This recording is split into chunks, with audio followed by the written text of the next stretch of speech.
Salut à vous les amis. Avez-vous remarqué que certains occidentaux ont une drôle de façon de voir le monde? En effet, quand ils font leur guerre, c'est toujours pour le bien du monde.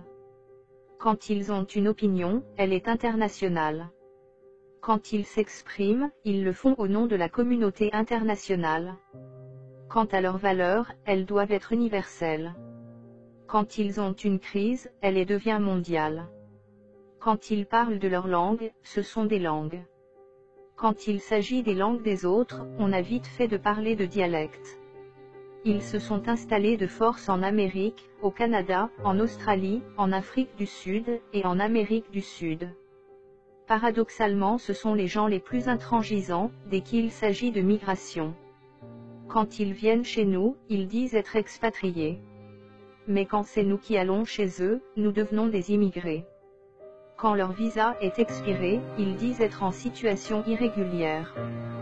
Dès que la même chose nous arrive, nous devenons des sans-papiers. Quand ils résistent à un oppresseur, ce sont des résistants.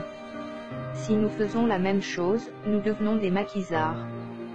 Quand ils font la guerre à des peuples pour leur voler leur pétrole, ça s'appelle installer la démocratie. Quand ces peuples répondent à leur agression, ça devient du terrorisme. Quand ils se baptisent à l'église, ils appellent ça communier avec Dieu.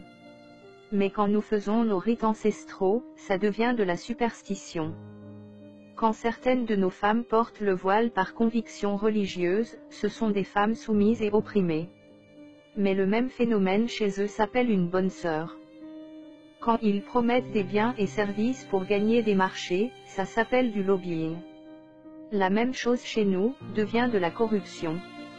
Et le plus drôle, ils font des milliards chaque année, grâce au pillage qu'ils ont savamment organisé depuis des siècles. Mais c'est aussi eux, qui organisent des colloques, des tables rondes, et des sommets pour sortir l'Afrique de la pauvreté. Quand on est africain, et qu'on entend ça, on est juste plié de rire. D'où le syndrome du ricanement permanent, au risque de passer pour un sauvage.